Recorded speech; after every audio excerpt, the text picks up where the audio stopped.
Imagine hosting the biggest, most spectacular party in the world, right? You invite all your fierce rivals, and then you just watch them walk away with the grand prize. Every single time. It sounds crazy, but in the fast, chaotic, and frankly explosive history of the T20 World Cup, this unbelievable curse has haunted the tournament. Literally, the host nation has never taken home the trophy, 0 times. Why is that? Home advantage is supposed to mean everything in sports, but here, it's basically a guaranteed ticket to disappointment. So today, we're going to unpack the data, look at the geographical trends, and dive into the sheer unpredictability of this format. Welcome to The Explainer.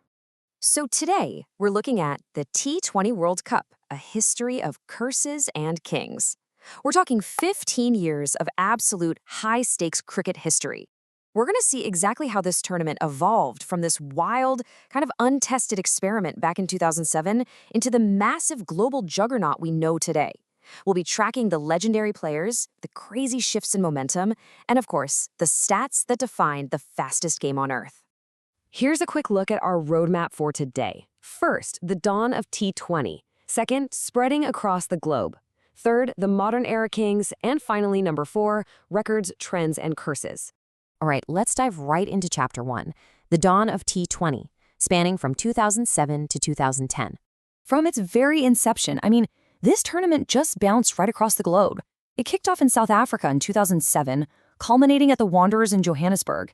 Then it quickly packed its bags for England in 2009, with a final at the historic Lord's Stadium in London.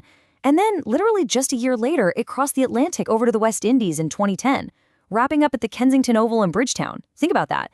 This was a brand new format trying to find its footing on 3 completely different continents in a span of just 3 years. Wild. In these early years, it was really all about individual dominance. In 2007, under MS Dhoni, India edged out Pakistan in an absolute thriller of a final, and that was fueled by Matthew Hayden smashing 265 runs across the tournament. Then, in 2009, Pakistan bounced right back under Yunus Khan to take the crown over Sri Lanka, thanks in part to Tilakaratne Dilshan's massive 317 runs. And in 2010, Paul Collingwood led England to victory against Australia. But, hold on, look at the far-right column for a second. Look at Pakistan's Umar Gul. He was the highest wicket taker in 2007 with 7 wickets. And then he comes right back in 2009 and does it again, this time with a staggering 13 wickets. To have that kind of back-to-back dominance by a bowler in what is essentially a totally unpredictable, batter-friendly format, it's just incredible. Now, you really can't talk about the dawn of T20 without talking about the number 6. In that inaugural 2007 tournament, India's Yuvraj Singh did the absolute unthinkable. He smashed 6 sixes in a single over off England's Stuart Broad. Honestly, it was pure magic, and it set this ultimate, explosive tone for what T20 cricket was going to be all about. Fearless, high risk, and just deeply, deeply entertaining. But the funny thing is, individual milestones back then were just completely all over the place. In 2007, we saw the very first century by Chris Gayle, plus a hat trick by Brett Lee. So you'd naturally think, okay, that's the standard now, right? Wrong. In 2009, absolute 0. No centuries and no hat tricks. Just a completely different vibe. Then in 2010, the bats wake up again with 2 centuries from Suresh Rana and Mahela Jayawardene, but still, no hat tricks from the bowlers. It really goes to show you just how volatile the format was in its infancy. Literally, no one quite knew what was going to happen next. Okay, moving right along to Section 2, spreading across the globe, covering 2012 to 2016. Now we see the tournament shifting its center of gravity basically entirely to the Asian subcontinent. We went to Sri Lanka in 2012 with the final at Premadasa Stadium, then over to Bangladesh in 2014 at Sher-e-Bangla in Dhaka, and finally India in 2016, finishing up at the iconic Eden Gardens in Kolkata.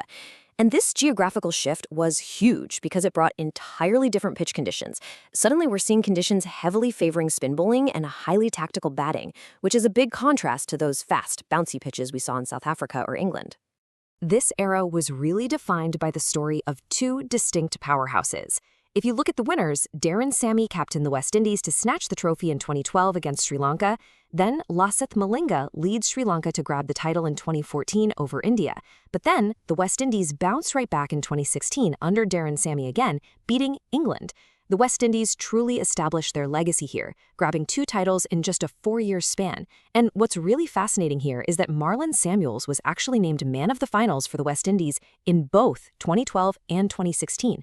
I mean, talk about a big game player, right?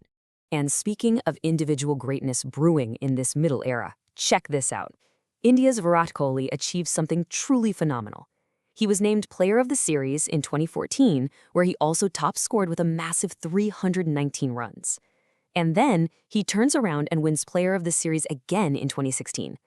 Achieving that level of individual consistency and recognition in what is arguably the most inconsistent, chaotic format in all of cricket, it's absolutely mind-blowing. Which brings us to Section 3, the Modern Era Kings, from 2021 to 2022. So, following a pandemic-induced hiatus, the tournament saw another massive geographic shift. In 2021, it moved to Oman and the UAE, with the final playing out at the Dubai International Stadium.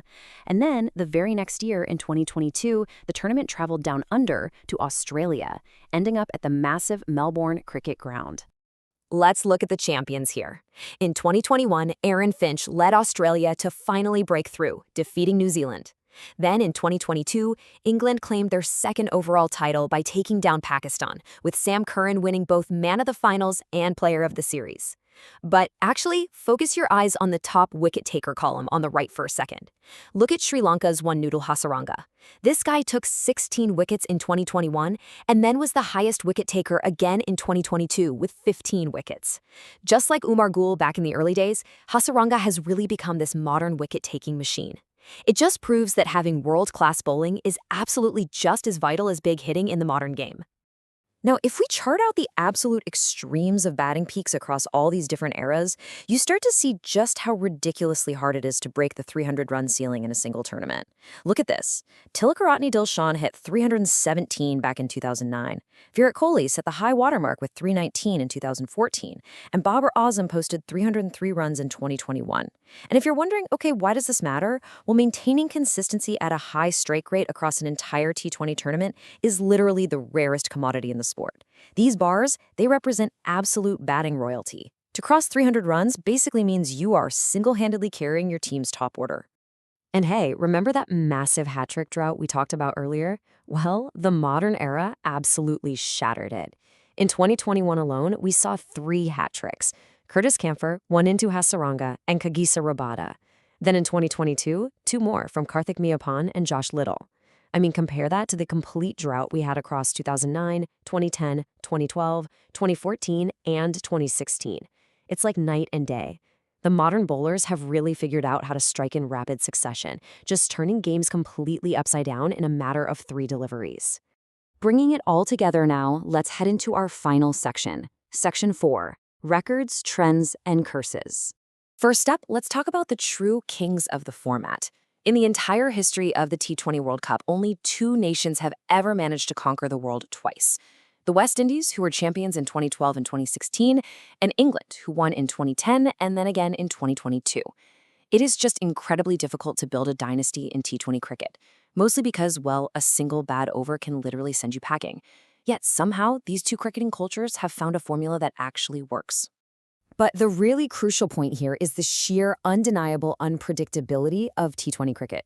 And that brings us to 2 staggering, basically unbreakable curses. First, no defending champion has ever won the T20 World Cup. Let me just repeat that. No team has ever successfully defended their title in the following tournament. Never happened.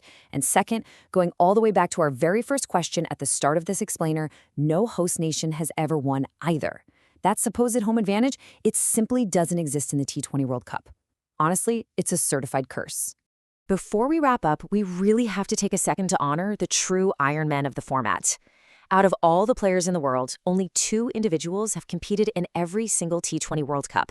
Right from the start in 2007, all the way to 2022, Bangladesh's star player Shakib Al-Hasan and India's legendary Rohit Sharma.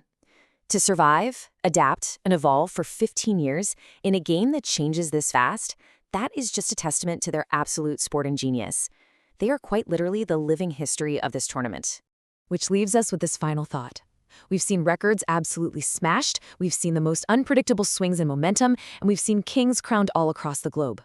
But with the data and history so heavily stacked against them, will a host nation ever break the T20 World Cup curse? Or is the pressure of the home crowd just too much in the fastest, most unforgiving game on earth? Thank you so much for joining me for this explainer. Keep wondering, keep learning, and I'll catch you on the next one.